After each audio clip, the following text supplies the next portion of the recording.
हाँ, तो एक बार फिर से आप सभी का वेलकम। आज देखिए जो अपनी क्लास है ना, इसमें हिंदी साहित्य के जो लेखक और कवि का जो साहित्यिक परिचय पूछा जाता है, वो अपन करने वाले हैं और बहुत ही इंटरेस्टिंग वे में हम करेंगे। बहुत ही एक प्रकार से यूँ कह सकते हैं कि आपको एक ट्रिक के साथ मैं बताऊँगा, किस तरीके से आपको ये लिखना है।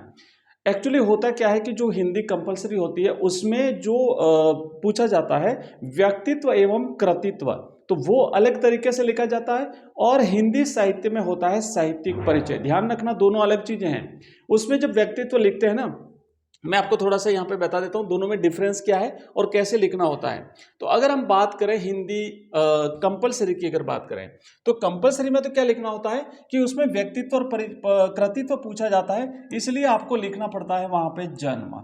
ठीक है, वहां पे उनका जन्म लिखना होता है। तो जन्म में जन्म कब हुआ, कहां पर हुआ, माता पिता का नाम और उनके परिवार के बारे में, उनका बैकग्राउंड, ये सारी चीजें लिखी जाती है। इसके बाद फिर इनकी लिखा जाता है इनका जो है ना, जहां पे इन्होंने कार्य क्षेत्र, यहाँ पे जहां पे कार्य क्षेत्र मतलब कहाँ कहाँ पे काम किया, क्या क्या चीजें लिखी, रचनाओं के बारे में, वो सारी चीजें इसमें लिखी जाती है। और फिर इनका लिखा जाता है, इनकी फिर रचनाएं लिखी जाती है और फिर लिखा जाता है इनके पुरस्कार, जो इनको पुरस्कार प्राप्त होते हैं वो लिखे जाते हैं। अगर आधुनिक कवि हैं तो पुरस्कार, और जो प्राचीन कवि होते हैं उनको तो पुरस्कार पहले मिलते नहीं थे, तो उसमें ये चीज़ें नहीं लिखनी होती हैं। तो इन चीज़ों को लिखे ना, अगर आप दो दो तीन तीन लाइनें भी लिखें तो पर्याप्त रूप से हमारा उसमें व्यक्तित्व और साहित्य कृतित्व हम लिख सकते हैं। हिंदी साहित्य में क्या होता है बच्चों, कि हिंदी साहित्य में जो है ना, केवल साहित्यिक परिचय पूछा जाता है। साहित्यिक परिचय जो है वो पूछा जाता है और साहित्यिक परिचय में हमें लिखना होता है एक तो भाव पक्ष, एक तो हम लिखते हैं भाव पक्ष लिखते हैं, और दूसरा हम इसमें लिखते हैं कला पक्ष। भाव पक्ष, कला पक्ष, और तीसरी चीज हम लिखते हैं इसमें रचनाएं, रचनाएं और अगर मान लीजिए कि आधुनिक कवि हैं तो फिर इनके पुरस्कार भी हम यहाँ पे लिख सकते हैं, पुरस्कार। ठीक है, ये चीजें लिखनी होती हैं। तो दोनों में अलग अलग है, ध्यान रखना, दोनों ही अलग तरीके से लिखा जाता है। और जो साहित्यिक परिचय होता है इसमें एक लेखक का पूछा जाएगा और एक कवि का पूछा जाएगा। इसमें तो क्या होता है कि किसी लेखक या कवि का पूछा जाएगा, 4 नंबर का प्रश्न रहेगा, क्योंकि बड़ा है तो 4 नंबर का रहेगा। आप चाहो तो कवि का लिखो, आप चाहो तो लेखक का लिखो, लेकिन इसमें दोनों अलग अलग रहेंगे, लेखक का भी लिखना पड़ेगा और कवि का भी लिखना पड़ेगा। तो 2 नंबर का लेखक का रहेगा और 2 नंबर आपका रहेगा कवि का। तो इस तरीके से ये 4 नंबर का आएगा। तो हम यहां पे क्या करेंगे, लेखक और कवि दोनों को हम बहुत ही एक व्यवस्थित तरीके से लिखेंगे, ताकि दोनों क्वेश्चन आप एग्जाम में करके आओ। दोनों करने पड़ेंगे, ध्यान रखना। एक बार फिर से बता देता हूं, उसमें तो अथवा में मिलता है कि आप चाहो तो किसी लेखक का करो, चाहो तो कवि का करो, लेकिन इसमें आपको लेखक का भी लिखना पड़ेगा और कवि का परिचय भी लिखना पड़ेगा। प्रत्येक प्रश्न 2 नंबर का रहेगा, ये भी 2 का, ये भी 2 का, तो इस तरीके से आपका रहेगा 2 प्रश्न आपके 4 नंबर के। अब हम एक एक करके एक करते हैं और इनका परिचय देखते हैं, साहित्यिक परिचय देखते हैं, और फिर लिखते हैं कि किस तरीके से आप एग्जाम में लिखेंगे। देखो, शुरुआत करते हैं सबसे पहले हम जयशंकर प्रसाद से, क्योंकि हमारा पहला टॉपिक है हिंदी साहित्य का, जयशंकर प्रसाद साहब का। जयशंकर प्रसाद साहब ने कार्नेलिया का गीत और देवसेना का गीत लिखा है।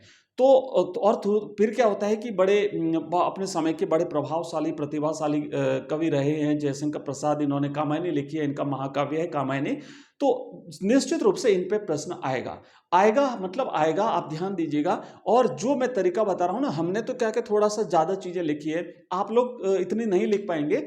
अगर उसमें से कम भी होती है थोड़ी बहुत, जैसे पूरी याद नहीं रहती है, तो आप इस तरीके से अगर लिख के आते हैं तो आप तय मानिए आपके 2 नंबर फाइनली हैं, पक्के हैं। तो हम करते हैं इस तरीके से, प्रश्न आएगा कि जयशंकर प्रसाद का साहित्यिक परिचय लिखिए। हम ये तो कवि हो गए, और इसी तरीके से लेखक का भी आएगा, तो एक कवि करेंगे, एक लेखक करेंगे। अगर हम बात करते हैं जयशंकर प्रसाद साहब की, तो हमें इनके जीवन के बारे में नहीं लिखना है, जन्म के बारे में नहीं लिखना है। पहले ही कह दिया, प्रश्न में पूछा है भाई साहित्यिक परिचय। जब प्रश्न साहित्यिक परिचय पूछा जा रहा है और आप अगर व्यक्तित्व लिख रहे हैं, उनका व्यक्तिगत जीवन लिख रहे हैं, तो ये तो आप टॉपिक से हट के लिखते हैं। और बोर्ड में ध्यान रखना, बिल्कुल एक विद्यार्थी से यह आशा की जाती है कि जितना पूछा जाए उतना लिखें, जो पूछा जाए वो लिखें, जितनी शब्द सीमा में पूछा जाए उतनी शब्द सीमा में लिखें। तो ये सारी चीजें आपको ध्यान में रखनी पड़ेगी, और अगर टॉपर बनना है तो निश्चित रूप से ध्यान में रखनी पड़ेगी। और अगर आप वीक हैं, तैयारी नहीं कर पाए हैं, तो ये क्लास आपके लिए बेस्ट है। अगर आपने ढंग से देख ली तो निश्चित रूप से आपकी अच्छी तैयारी हो जाएगी। बच्चों, साहित्यिक परिचय में दो चीजें बताई थी, भाव पक्ष लिखेंगे, कला पक्ष लिखेंगे, रचना लिखेंगे, ऑल कंप्लीट। तो अगर बात करते हैं भाव पक्ष की, अब भाव पक्ष में होता क्या है, लिखेंगे क्या भाव पक्ष में, तो सीधा सीधा, हालांकि इसमें अलग चीजें होती है, इसमें 3 पॉइंट्स होते हैं, 3 पॉइंट्स के तहत हम चीजें इसको कवर करते हैं, पर वो आपके काम की नहीं, इतना डिटेल हम नहीं जाएंगे। आप सीधा सीधा ध्यान रखिए कि उन्होंने जो भी कविताएं लिखी है, जो रचनाएं लिखी है, उन रचनाओं का मुख्य संदेश क्या है, बस यही आपके लिए भाव पक्ष है। फिर कला पक्ष में क्या लिखेंगे, तो कला पक्ष में जो रचनाएं लिखी है उनमें किन किन प्रकार की भाषा का प्रयोग किया है, कैसे उन्होंने अलंकारों का प्रयोग किया है, और जो साहित्यिक जो एक प्रकार से कह सकते हैं जो टर्म्स होते हैं, लिटरेरी टर्म्स हम जैसे इंग्लिश में बोलते हैं, जो साहित्यिक युक्तियां होती है उनका प्रयोग कैसे कैसे किया, वो कला पक्ष में लिखेंगे। फिर लिखेंगे रचनाएं कंप्लीट। अगर 3 लाइनें भी आप लिख देते हैं ना, तो आपके 3 × 3 आपके 9 लाइनें हो जाएगी, 9-10 लाइनें, 11-12 लाइनें आपके कंप्लीट 2 नंबर। तो हम क्या लिखेंगे भाव पक्ष में कि जयशंकर प्रसाद जी हिंदी साहित्य के आधुनिक काल की छायावादी प्रवृत्ति के 4 आधार स्तंभों में से एक हैं। अब ये देखो भाव पक्ष है कि किस काल से हैं, तो काल आ गया ना, क्योंकि थोड़ा सा आपको एक बैकग्राउंड अगर आप दे देते हो ना, तो एग्जामिनर के दिमाग में बिल्कुल एक इंप्रेशन पड़ जाएगा कि बच्चे ने देखो एक ही लाइन में कितनी सारी चीजें लिखी। क्या है, एक तो हिंदी साहित्य का जो आधुनिक काल है ना, हिंदी साहित्य की जो काल विभाजन करते हैं, उसमें सबसे अंतिम काल आता है वो आधुनिक काल आता है। आधुनिक काल को फिर अलग अलग कालों में विभाजित किया है, उप विभाग उसके किए हैं, जैसे भारतेंदु युग, द्विवेदी युग, उसके बाद आता है छायावाद, फिर आता है प्रगतिवाद, प्रयोगवाद, नई कविता, इस तरीके से बहुत डिटेल में है। तो हम क्या करेंगे, लिखेंगे कि भाई आधुनिक काल, और आधुनिक काल में छायावाद, और छायावाद के जो 4 आधार स्तंभ है उसमें से एक है। हमें दूसरों का नहीं लिखना है क्योंकि पूछा नहीं, बट इतना जरूर लिखेंगे 4 आधार स्तंभों में से एक है। और ये 4 आधार स्तंभ क्या है बच्चों, मैंने कई बार आपको हर क्लास में, जहां भी हिंदी साहित्य की क्लास होती है वहां पे बताए हैं, प्रसाद, पंत, निराला और महादेवी वर्मा, ये 4 आधार स्तंभ है। तो अगर मान लो प्रसाद के बारे में लिखते हैं तब ठीक है ना, महादेवी वर्मा का भी जब हम करेंगे तो वहां पर भी आप ऐसे लिख सकते हैं 4 आधार स्तंभों में से एक है। निराला का जब हम करते हैं तो वहां भी आप लिख सकते हैं कि हिंदी साहित्य के आधुनिक, मतलब ये जो 2 लाइन है ना, ये 2 लाइन आप 4 कवियों में याद कर सकते हैं, लेखक और कवि। तो ये ऐसी चीजें ऐसे याद करिए कि जो कॉमन हो और वो चीजें हम बाकी में भी लिख सकें। तो अगर आप निराला में लिखते हो तब भी आप यहां जयशंकर प्रसाद की जगह निराला लिखना है, और बाकी पूरी 2 लाइनें सेम टू सेम काम आ जाएगी। महादेवी का जब करते हैं तब भी हमारे लिए चीजें काम आ जाएगी। तो ऐसे 2 लाइन, ऐसे कुछ कॉमन लाइनें याद करिए जो सब में काम आ जाए। तो पहली लाइन तो हो गई। दूसरा, आगे क्या लिखा है, आपकी रचनाओं में क्या है, राष्ट्रवाद की झलक मिलती है। क्यों, आपको याद होगा कि जब हमने जब इनकी रचनाएं पढ़ते हैं देवसेना और कार्नेले का, तो उसमें हमने जब कवि परिचय पढ़ते हैं तो वहां पे उनकी रचनाओं के बारे में कि इन्होंने भारत के जो ऐतिहासिक और भारत के जो पौराणिक पात्र थे उनके नाम पर इन्होंने नाटक लिखे हैं। जैसे इनका जो नाटक है चंद्रगुप्त है, इनका स्कंदगुप्त नाटक है, ध्रुव स्वामिनी है, राजश्री है, विशाख है, अजात शत्रु है, ये इनके जो नाटक है ना, ये भारत के पौराणिक पात्रों के नाम पर रखे हैं। तो इसका मतलब क्या है, देश प्रेम की भावना से, राष्ट्रवाद की भावना से प्रेरित है।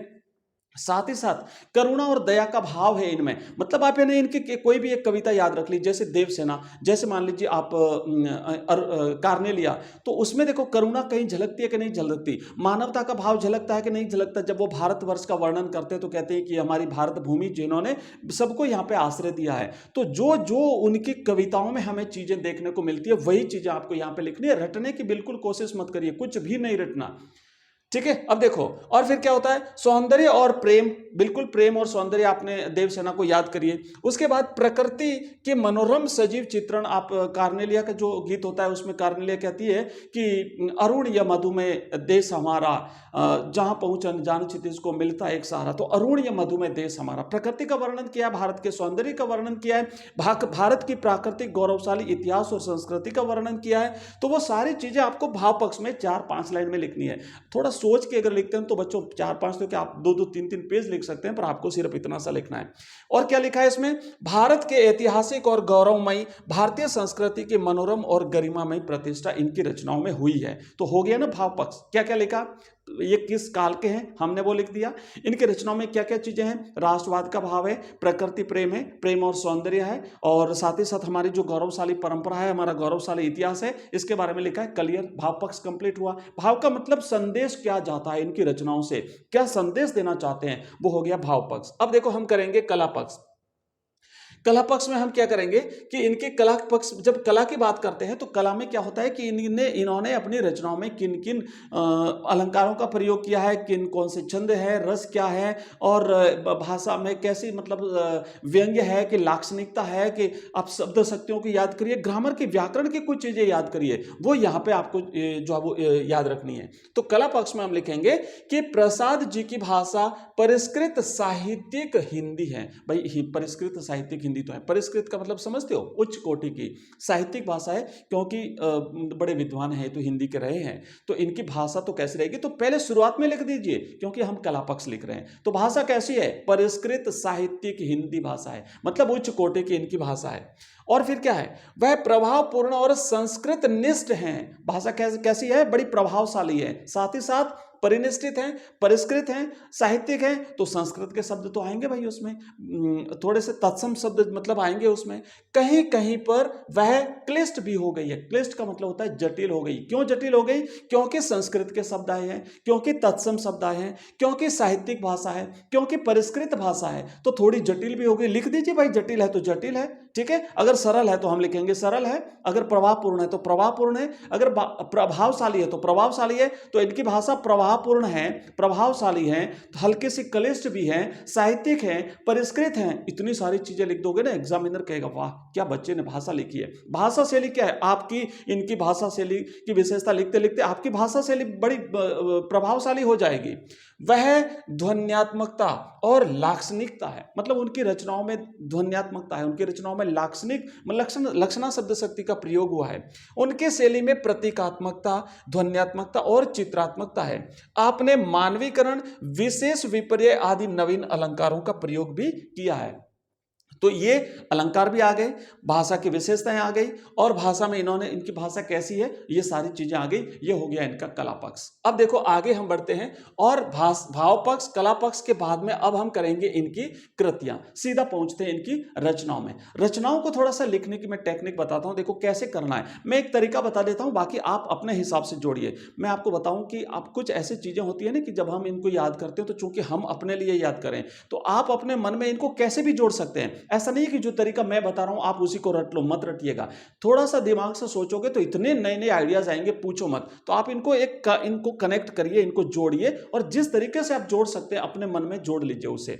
तो अगर हम बात करें इनकी कृतियों की, तो देखो ये कवि भी है, नाटककार है, उपन्यासकार है, कहानीकार है, निबंधकार है, तो इतने सारे ये इन्होंने इन विधाओं में इन्होंने लिखा है। तो हम ऐसी ऐसी चीजें लिख सकते हैं। अब देखो अगर हम बात करते हैं काव्य कृतियों की, तो आंसू, झरना, लहर, कामायनी, ये इनके महाकाव्य हैं। पर ऐसे अगर आपको ऐसे याद रहती है ना, तो आप ऐसे लिख दीजिए। जैसे हम लिखेंगे भाई इनके काव्य कृति, इनके महाकाव्य, काव्य कृति में लिखेंगे पहला इनका महाकाव्य, फिर हम लिखेंगे यहाँ पे इनका लिखेंगे इनके नाटक लिखेंगे, दूसरे नंबर पे नाटक लिखेंगे, तीसरे नंबर पे और इनकी रचनाएं लिखेंगे। तो ऐसे करके इनकी कहानियां लिखेंगे, तो ऐसे करके याद रख लीजिए। दूसरा क्या होता है, शॉर्ट ट्रिक तैयार कीजिए। अगर मान लो आपको इस तरीके से याद नहीं रहता है तो आप शॉर्ट ट्रिक तैयार कर सकते हैं। और शॉर्ट ट्रिक में कैसे तैयार करेंगे, अगर हम बात करें इनकी काव्य कृतियों की, तो बच्चों देखो थोड़ा सा पहले मैं दिखा देता हूं। एक तो इनके महाकाव्य हैं और एक इनके उपन्यास हैं। तो ये उपन्यास और महाकाव्य दोनों हम एक साथ याद करेंगे। तो आप देखो पीछे नाम है इरावती और यहाँ पे नाम है कामायनी, यहाँ पे कामायनी है। तो हम ये करेंगे कि कामायनी और इरावती ने तितली के कंकाल को देखा। किसके कंकाल को देखा, तितली के कंकाल को देखा। किसने देखा, इरावती और कामायनी। आप अगर मान लो इस तरीके से नहीं लिखते ना, अलग अलग नहीं लिखते ना, तो सीधा इस तरीके से याद कर लिखना इनकी रचना ये है, तो सारी रचना एक साथ लिख सकते हो। वो ऐसे लिखना कि इरावती और कामायनी ने तितली के कंकाल को देखा तो उनकी आंखों से आंसुओं का झरना लहर की भांति निकलने लगा। जैसे ही उनकी आंखों से आंसुओं का झरना बहने लगा तो उसी समय आंधी छा गई, आकाश से प्रतिध्वनि हुई, है ना। तो देखो आंधी, इंद्रजाल, ये इनकी रचना है सारी। आंधी, ये इनकी कहानी आती है। आंधी आ गई, भयंकर आंधी आई, इंद्रजाल छा गया पूरे आकाश में। फिर छाया छाया छा गई। जब आंधी आई तो बिल्कुल एक जो अंधेरा छा गया, छाया हो गई। और फिर आकाश से प्रतिध्वनि हुई, आकाशदीप प्रतिध्वनि, आसमान से एक आकाशवाणी हुई, प्रतिध्वनि गूंजी, ठीक है, प्रतिध्वनि गूंजी। और क्या प्रतिध्वनि गूंजी कि भाई आप सभी इन सबको जो है, इन सबको छोड़ दिया जाए। अब ये कौन कौन है? ये ऐतिहासिक पात्र हैं। तो ये आप नाम याद रख लीजिए, ऐतिहासिक पात्र जो हमने इतिहास में पढ़ते हैं, हमारे जो गुप्त वंश, हमारा मौर्य वंश, इनके जो ये पात्र रहे हुए हैं, तो इनके नाम है अजातशत्रु हैं, स्कंदगुप्त हैं, चंद्रगुप्त हैं, राजश्री हैं, ध्रुव स्वामिनी हैं, विशाख हैं। ये सारी आपको चीजें याद रखनी। जन्मेजय का नाग यज्ञ, तो ये है इनकी रचनाएं। तो ये देखो हमने अभी पढ़ा है इनका जयशंकर प्रसाद साहब का, तो इस तरीके से आपको याद करना है। समराइज रूप में अगर एक बार मैं बता दूं तो हमें क्या लिखना है बच्चों? पहला लिखेंगे भाव पक्ष, पहला लिखेंगे हम भाव पक्ष। दूसरा हम क्या लिखेंगे? कला पक्ष। एक बार फिर से नोट कर लीजिए, ये लिखा हमने कला पक्ष। उसके बाद हमने क्या लिखा? तीसरा लिखा इनकी रचनाएं, इनकी रचनाएं। और रचनाएं लिखने का तरीका मैंने आपको बता दिया, कैसे याद करना है। ये एक तरीका मैंने बताया, आप अपने हिसाब से इसे जोड़ सकते हैं। अब इसके बाद में चूंकि ये उनके टाइम में किसी प्रकार के पुरस्कार नहीं दिए जाते थे, इसलिए यहाँ पे पुरस्कार नहीं आ रहे हैं। जो आधुनिक कवि हैं, जो आधुनिक लेखक हैं, उनके पुरस्कार भी हम याद करेंगे, तो वो पुरस्कार भी इसमें हमें जोड़ देना है। तो साहित्यिक परिचय इस तरीके से लिखा जाता है। नेक्स्ट हम ये तो हमने कवि परिचय किया है, फिर हम करेंगे यहाँ पे एक लेखक परिचय। जैसे मान लीजिए प्रश्न आता है कि आचार्य रामचंद्र शुक्ल का साहित्यिक परिचय दीजिए। एक काम करते हैं, अभी क्लास काफ़ी लंबी हो जाएगी, तो लंबी ना करके एक एक हम याद करते हैं। आप इनके नोट्स बनाइए, हालांकि मैं ये पीडीएफ शेयर करूंगा ग्रुप में, बट आप अपने खुद के नोट्स बनाइए और चीज़ों को ऐसे समराइज करके जो टेक्निक मैंने बताई है उस टेक्निक से आप याद करिएगा, ठीक है। तो बाकी की जो क्लास रहेगी वो नेक्स्ट क्लास में अपन पढ़ेंगे। तो एक कवि एक लेखक हम डेली पढ़ेंगे। मैंने बहुत अच्छे तरीके से आपको समझाने का प्रयास किया है। और ये जो कंप्लीट पीडीएफ है ना, अगर आप ये सारी ये कंप्लीट पीडीएफ अगर प्राप्त करना चाहते हो, और इस वीडियोज, पीडीएफ, नोट्स, कंप्लीट पूरा का पूरा कोर्स, अगर पूरा कोर्स आप चाहते हो ना, तो बच्चों 99 रुपीज़ में हम आपको पूरा कोर्स अवेलेबल करवा रहे हैं। अगर मान लो आपको केवल पीडीएफ और ये वीडियोस चाहिए, तो हमारी 11 रुपये की सीरीज है, ये सारी हमारे ऐप में मिलेगी। हमारी टेस्ट सीरीज भी है 11 रुपये में, हमारे मॉडल पेपर्स भी हैं ओनली बच्चों 29 रुपीज़ में। तो ये सारे सीरीज जो है ना, ये आपको हमारे ऐप में मिलेगी। हमारा ऐप है एजुकेशन राइज, एजुकेशन राइज नाम से हमारा ऐप है बच्चों। लिंक इस वीडियो के डिस्क्रिप्शन में दिया हुआ है, या फिर आप हमारे इस नंबर पे हमें मैसेज कर देना 9079622989। इस नंबर पे जब आप हमें मैसेज करेंगे तो आपको हमारे जितने भी लिंक हैं, इस ऐप का लिंक, हमारे वेबसाइट का लिंक, हमारे कोर्सेज का लिंक, प्लेलिस्ट का लिंक, सारे लिंक मिल जाएंगे। वहां से आप जहां भी आपको जो चीज़ पढ़नी है वहां पे जा सकते हैं, ठीक है। तो देखो इस तरीके से हम हिंदी कंपलसरी भी पढ़ रहे हैं। हिंदी कंपलसरी की हमारी क्लास जो है ना, वो बच्चों सुबह, एवरीडे सुबह आपको जल्दी मिलती है 5:30 बजे। हिंदी कंपलसरी सुबह 5:30 पर आपको मिलती है ये क्लास एवरीडे। और जहाँ पे हम कंप्लीट ग्रामर भी पढ़ रहे हैं, उनमें भी जो कवि परिचय, लेखक परिचय है, बहुत ही इंटरेस्टिंग वे में मैं आपको समझाऊंगा, ठीक है। और इसके बाद इंग्लिश की क्लास भी आती है, अभी थोड़ी देर पहले आई है। हमारी लाइव क्लासें रहती है, 2 हमारी लाइव क्लासेस रहती है बच्चों। एक तो 7 बजे रहती है और एक 8:30 बजे रहती है। 7 बजे राजनीति विज्ञान की क्लास रहती है और 8 बजे भूगोल की क्लास रहती है। हमारी हिस्ट्री की क्लास भी आती है। तो इस तरीके से सारी क्लासेस हमारी रहती हैं, ठीक है। मिलते हैं अगली क्लास में, और वीडियो को लाइक जरूर करके जाइएगा, अपने मित्रों के साथ शेयर करिए ताकि वो लोग भी अपने साथ जुड़ सकें। अगली क्लास में फिर से मिलेंगे, तब तक के लिए जय हिंद, जय भारत।